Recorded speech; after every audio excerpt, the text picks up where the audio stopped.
Just tell your girlfriend that times right now are weird. Yeah, it definitely has been.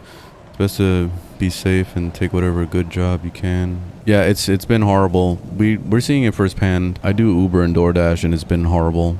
Like, I've been barely making goals. Like, I haven't made goal in like a month. Like, it's been really horrible. So we're like barely scraping by, and she has been jumping from job to job, managing, and this was another stop, and she already hates this job, like completely hates this job, but she's just doing it because, you know, we don't have a choice. She's been there for 2 weeks, and she's already seen like the worst of what this could be, you know, and it's only gonna get worse from here because she's gonna be given a store pretty soon. Like, she hasn't worked at Dunkin' in like, I don't know, 10 years. So then when she finally got back into Dunkin', they didn't even train her at all. They were just like, here you go. And then they just drop you in, and you're just supposed to figure it out. So she doesn't know if she's doing anything right. She's just doing it from memory of what she remembers. And apparently she's doing okay. But like, most of the people there weren't trained at all for anything. They just throw them in the spot. They're like, here's a headset, go ahead and fucking do the job, and that's it. Period. And yeah, it's been a nightmare pretty much. So there's a lot of people that come in, and they're just like entry level, you know, working the job and stuff, and not only do they not really know what they're doing, but at the same time, like, a lot of them aren't showing up for their shifts and stuff, and it's understandable because they just don't get paid enough for that shit. Like, their minimum wage over here, like at the place that she's at, is like $11 an hour.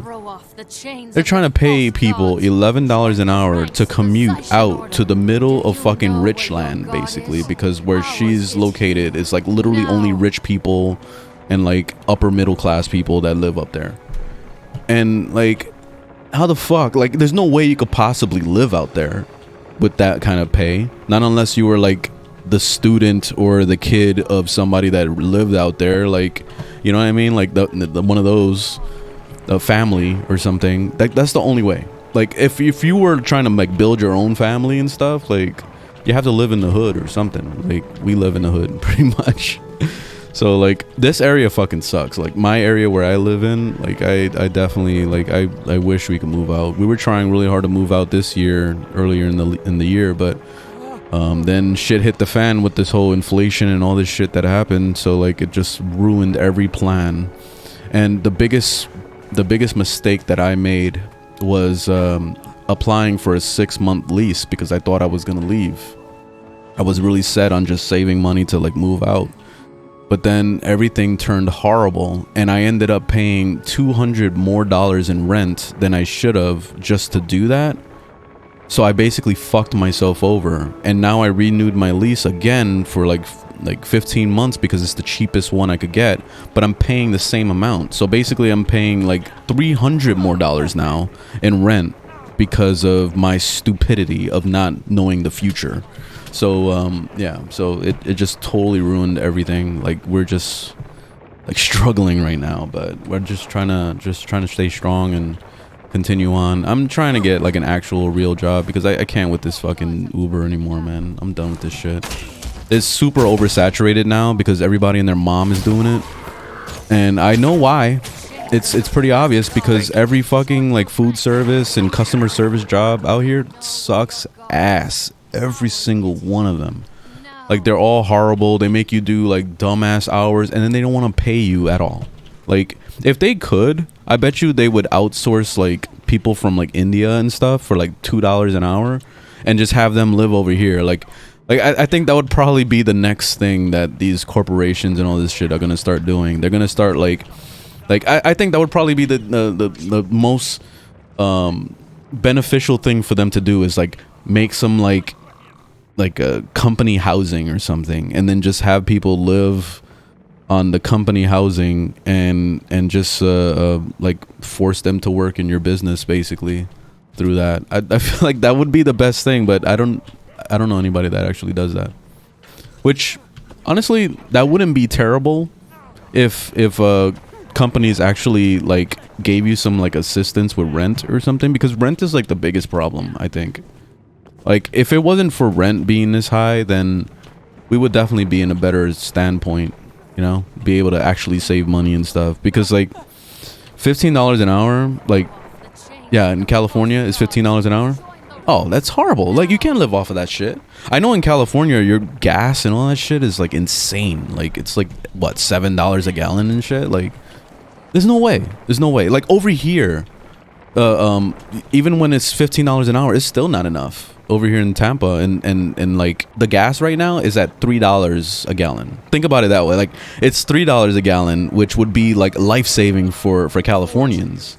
But like over here, like it's still not enough, you know, like it's still horrible. And it's not just gas prices, everything went up in price, you know. Like I see a lot of people complaining about gas all the time, and they're like blaming Biden, and it's like it's Biden's fault for the gas going up and blah.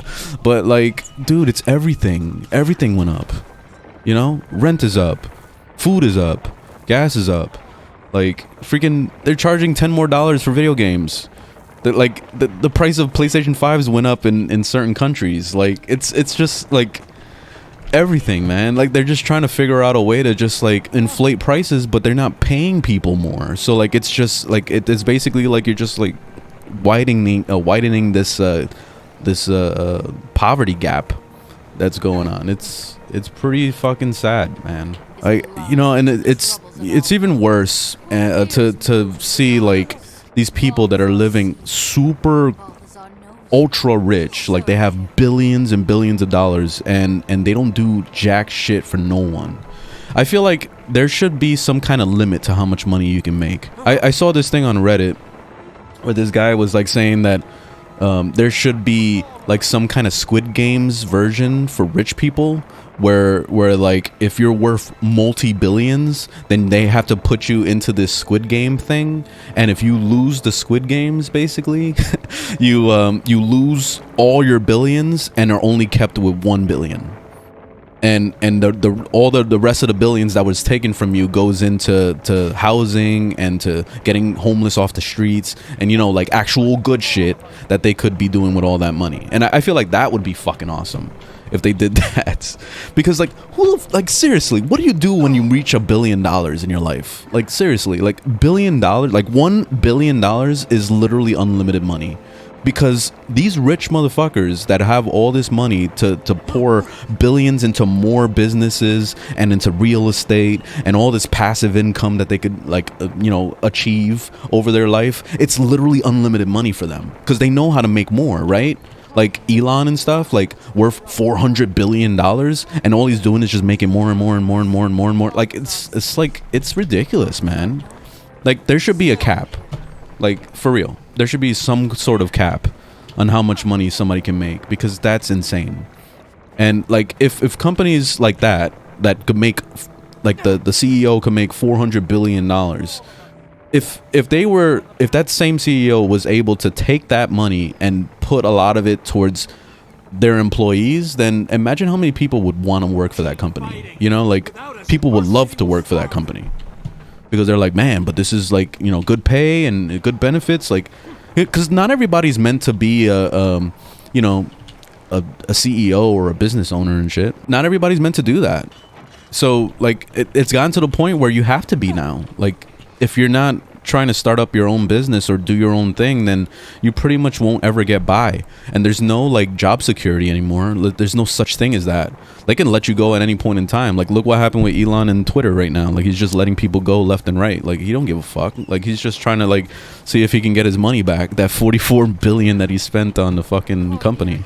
He's just gonna work on trying to get his money back, and that's it. Like if he can hire people cheaper, then why not? You know, that's basically how it works. Like whenever a new manager takes over or a business owner comes in, they're always trying to figure out how to make cuts to make their money back, and that's it. Like if they could, they would literally just go and outsource every single company to like India and China and all these other places, because it's cheaper.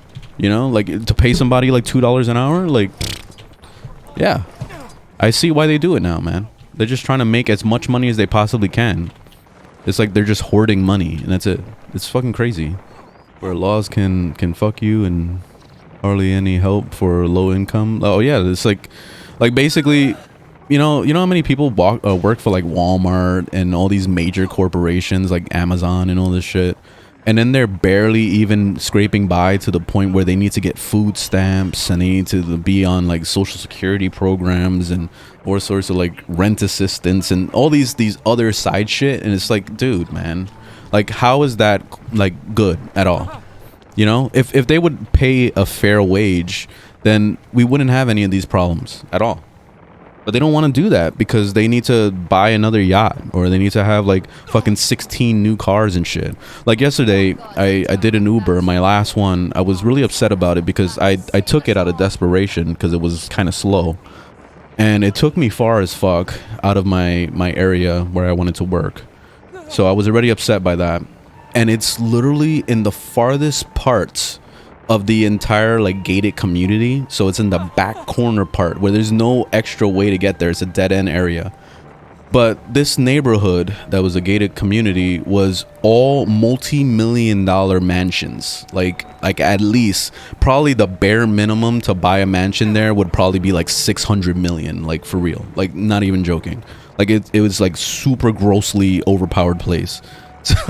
So like in there, like I go to the one all the way in the back. I'm telling you, like the mansion I delivered to was probably like, it looked like Lara Croft's house. Like it was unbelievably massive with like this whole roundabout system with the cars. And they had like their cars out there, which they had a Ferrari, they had a Tesla, they had a Bentley, like they had like every car. Every car is there. And I'm like, okay, awesome. So then I go and I drop their food off and tell them have a good night and whatever. Like I text it because I never see people anymore. They always just want me to leave it at the door, you know? And I go and then I receive my tip an hour later and they only tipped me $4. You know how like upsetting that is to see that? And no, like I shouldn't be like expecting a super high tip from somebody that has multi-millions, you know, and I never think that way. But it's sad to think that that person really didn't give a fuck about my tip, like didn't care about like how much I could be making on that order, you know. And that was a super waste of time. It took me like a good 40 minutes to do that whole delivery, to get there and to go back to where I came from. So for me to spend almost an entire hour to make only $10 is like ridiculous, man. It's completely ridiculous. I'm never doing that shit again. But like that's an example of what, you know, even Uber and DoorDash drivers have to deal with, is shit like that. Like I can't even imagine the people that don't hit that decline button and don't like, you know, be a little bit more cherry picky with the, you know, the orders, because forget it, like you wouldn't make any money at all. Like most of the deliveries that I see coming throughout the day is like less than $5, and they want you to travel like 20 miles away and shit. Like there was one that was super insulting the other day, that it was 2 orders stacked and it came out to a grand total of like $4 for those 2 orders. And on the time thing, it said it would take an hour and 30 minutes to achieve, like to finish the whole entire order. Like imagine making $4 for almost 2 hours of work. That's like that's like, wow. And I bet you somebody took that delivery. Like I decline orders like that all day long, and it's so upsetting, man. It's super upsetting.